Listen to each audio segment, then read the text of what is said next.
यह गांव अपनी शांति और सुख शांति के लिए मशहूर था। गांव के लोग आपस में मिलजुल कर रहते थे। हंसी खुशी का माहौल था। पर एक घर था जहां अक्सर झगड़े की आवाजें आती थीं। उस घर में रहते थे रामू और उसकी पत्नी सीता। रामू एक किसान था, मेहनती था, ईमानदार था, पर उसकी एक बहुत बुरी आदत थी। गुस्सा आने पर वह सीता के बाल खींच लेता था। यह आदत शादी के कुछ महीनों बाद ही शुरू हुई थी। पहली बार जब रामू ने सीता के बाल खींचे थे तो सीता हैरान रह गई थी। रामू ने तुरंत माफी मांगी थी। मुझसे गलती हो गई सीता, कभी नहीं करूंगा। सीता ने माफ कर दिया, पर यह कभी नहीं बार बार होने लगा।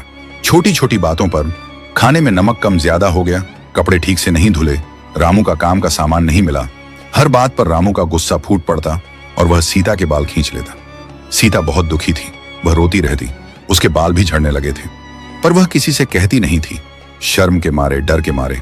गांव में उसकी इज्जत थी, लोग उसे अच्छी बहू मानते थे। वह नहीं चाहती थी कि लोग उसके घर के झगड़े जाने। एक दिन बहुत बुरा हुआ।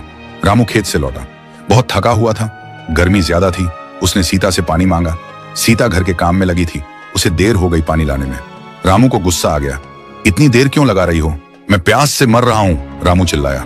सीता ने जल्दी से पानी का लोटा लाया, पर रामू का गुस्सा शांत नहीं हुआ। उसने सीता के बाल पकड़े और जोर से खींचे, इतना जोर से कि सीता की चोटी ही खुल गई। बालों का एक गुच्छा उसके हाथ में आ गया। सीता चीखी, दर्द से उसकी आंखों में आंसू आ गए। वह जमीन पर बैठ गई। रामू ने जब अपने हाथ में सीता के बाल देखे तो उसे एहसास हुआ कि उसने क्या किया है। वह डर गया। सीता के सिर से खून बह रहा था। रामू ने तुरंत कपड़ा लाकर सीता के सिर पर बांधा। माफ कर दो सीता, मुझे नहीं पता मैं क्या कर रहा हूं। पर इस बार सीता के आंसू नहीं रुके। वह चुपचाप उठी, अपने कमरे में चली गई, दरवाजा बंद कर लिया। उस रात सीता ने कुछ नहीं खाया।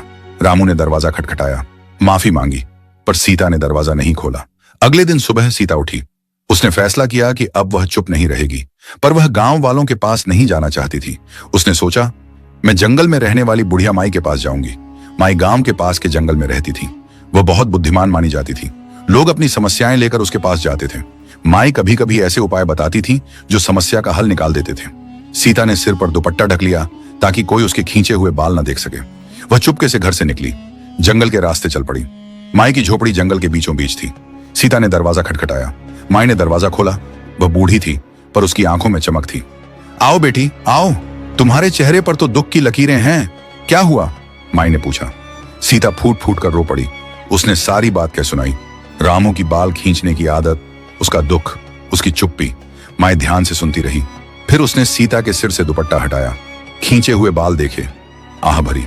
बेटी, तुमने बहुत सहा है, पर अब और नहीं सहना है।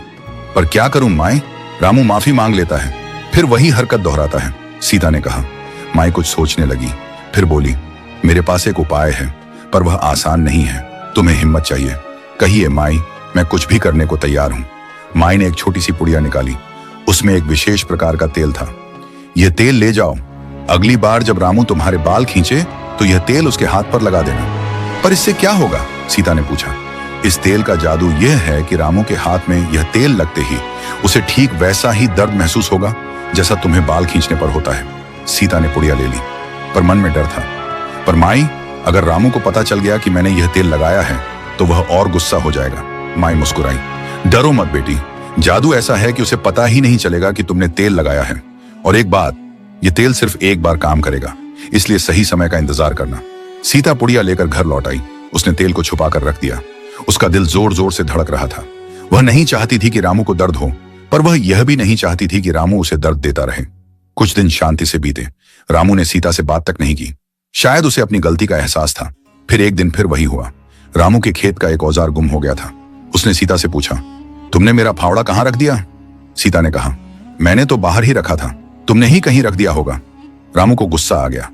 तुम हमेशा मेरी चीजें गुम कर देती हो। वह सीता की तरफ बढ़ा। सीता का दिल धड़कने लगा। उसने तय किया, अब वह इसका सामना करेगी।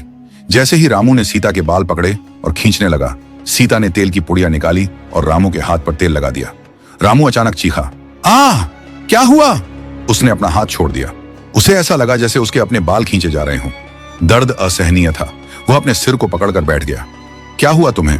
सीता ने पूछा। उसके मन में रामू के लिए दया आ रही थी। मुझे ऐसा लग रहा है जैसे कोई मेरे बाल खींच रहा हो, दर्द हो रहा है, रामू ने कहा। सीता ने पानी लाकर दिया। रामू का दर्द धीरे धीरे कम हुआ, पर उसकी आंखों में डर था। उसे समझ नहीं आ रहा था कि हुआ क्या। उस दिन के बाद रामू सीता से दूर रहने लगा। वह डर गया था। उसे लगता था कि जब भी वह सीता के बाल खींचेगा उसे दर्द होगा। पर समय के साथ डर कम हुआ। 1 महीने बाद फिर एक झगड़ा हुआ। रामू फिर गुस्से में आ गया। उसने सीता के बाल पकड़े और फिर वही हुआ, उसे तेज दर्द हुआ। उसने सीता को छोड़ दिया। इस बार रामू ने सोचना शुरू किया। उसे एहसास हुआ कि यह कोई संयोग नहीं है। जब भी वह सीता के बाल खींचता है उसे दर्द होता है। वह परेशान हो गया। उसने गांव के वैद्य जी से पूछा, वैद्य जी, मुझे एक अजीब समस्या है। जब भी मैं अपनी पत्नी के बाल खींचता हूं मुझे ही दर्द होने लगता है। वैद्य जी ने रामू को घूर कर देखा। तुम अपनी पत्नी के बाल क्यों खींचते हो रामू? रामू शर्मिंदा हो गया। गुस्सा आ जाता है वैद्य जी। गुस्सा आने पर बाल क्यों खींचते हो? गुस्सा तो शांत करने के और तरीके होते हैं। रामू को जवाब नहीं सूझा। वैद्य जी ने कहा, शायद यह प्रकृति का संकेत है। तुम जो दूसरों को दर्द देते हो वही दर्द तुम्हें मिल रहा है। इसका इलाज सिर्फ एक ही है, दूसरों को दर्द देना बंद करो। रामू घर लौटा। वह गहरी सोच में था। उसने कभी सोचा नहीं था कि सीता को कितना दर्द होता होगा। उसे अपने के पर पछतावा होने लगा। उस रात रामू ने सीता से बात करने का फैसला किया। वह सीता के पास गया। सीता, मैं तुमसे कुछ कहना चाहता हूं, मुझे माफ कर दो सीता। रामू की आवाज कांप रही थी। मैंने तुम्हें बहुत दर्द दिया है। आज वैद्य जी ने मुझे समझाया कि जो दर्द हम दूसरों को देते हैं वह हमें भी मिलता है। सीता ने देखा, रामू की आंखों में सच्चा पछतावा था। उसका दिल पिघल गया। तुम सचमुच माफी चाहते हो? सीता ने पूछा।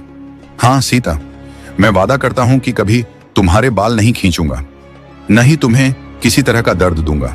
सीता की आंखों में आंसू आ गए। यह वह दिन था जिसका वह सालों से इंतजार कर रही थी।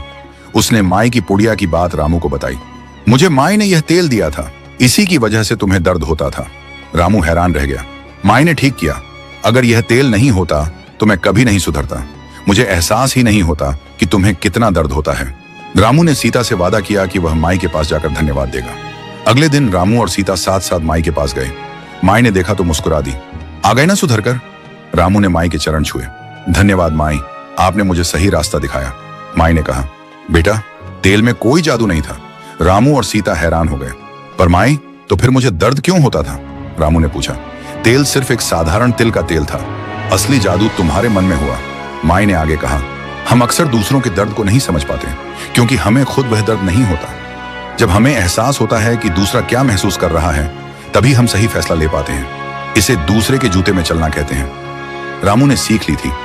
उस दिन के बाद वह कभी गुस्से में सीता के बाल नहीं खींचा। जब गुस्सा आता तो वह गहरी सांस लेता, बाहर टहलने जाता, कभी कभी पेड़ पर मुक्का मारता, पर सीता को कभी दर्द नहीं दिया। समय बीतता गया। रामू और सीता के घर एक बेटा हुआ। उसका नाम रखा गया शांतनु। जब शांतनु बड़ा हुआ तो एक दिन उसने खेल खेल में अपनी मां के बाल खींच दिए। रामू ने देख लिया। वह गुस्से में नहीं था। उसने शांतनु को पास बुलाया और रामू ने शांतनु के बाल हल्के से खींचे। तुम्हें कैसा लगा? दर्द हुआ पिताजी?